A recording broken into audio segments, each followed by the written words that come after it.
नमस्कार दोस्तों। आज हम जिस कहानी का जिक्र कर रहे हैं वो है खटमल और जूं की कहानी। यह कहानी कई वर्ष पुरानी है। उस समय दक्षिण भारत में एक राजा राज किया करता था।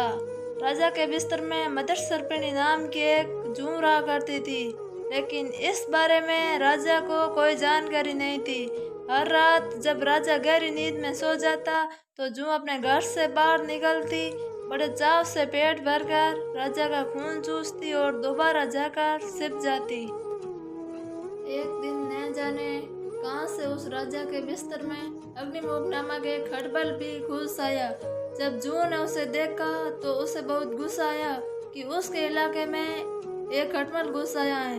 जूं उसके पास गई और उसे तुरंत वापस चले जाने को कहा। इस पर खटमल बोला, अरे जूं बहना, इस तरह का व्यवहार तो कोई अपने दुश्मन के साथ भी नहीं करता।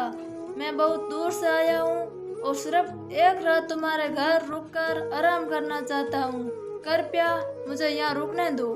खटमल की बातें सुनकर जूं का दिल पिघल गया। उसने कहा, ठीक है, तुम यहाँ रुक सकते हो, लेकिन तुम्हारे कारण राजा को कोई परेशानी नहीं होनी चाहिए। तुम राजा के आसपास भी नहीं जाओगे। जूं बहन, मैं बहुत दूर से आया हूँ और बहुत भूखा हूँ। वैसे भी हर रोज कहाँ राजा का मीठा खून पीने का मौका मिलता है। कृपया मुझे आज रात राजा के खून का स्वाद चखने का मौका दे दो। खटमल ने विनती करते हुए कहा। जूं खटमल की बातों में आ गई और उसने उससे राजा का खून चूसने की इजाजत दे दी। ठीक है, तुम राजा के खून का भोजन कर सकते हो, लेकिन उससे पहले तुम्हें राजा के गहरी नींद में सो जाने का इंतजार करना होगा। जब तक राजा पूरी तरह सो नहीं जाता तब तक तुम्हें उसे नहीं काट सकते। जूं ने कहा। इस पर खटमल ने हाँ कर दिया और दोनों रात होने का इंतजार करने लगे। रात होते ही राजा अपने कमरे में आया और सोने की तैयारी करने लगा।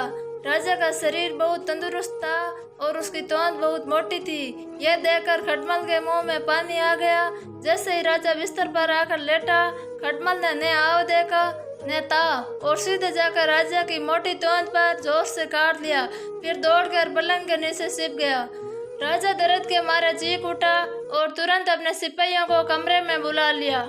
राजा ने सिपाहियों को आदेश दिया, सिपाहियों, इस बिस्तर में जरूर कोई खटमल या जूं है, उसे तुरंत ढूंढो और मार डालो।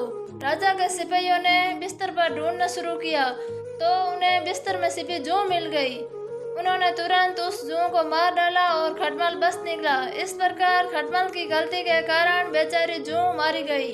दोस्तों, इस कहानी से हमें यह सीख मिलती है कि हमें आंखें बंद करके किसी अजनबी पर भरोसा नहीं करना चाहिए।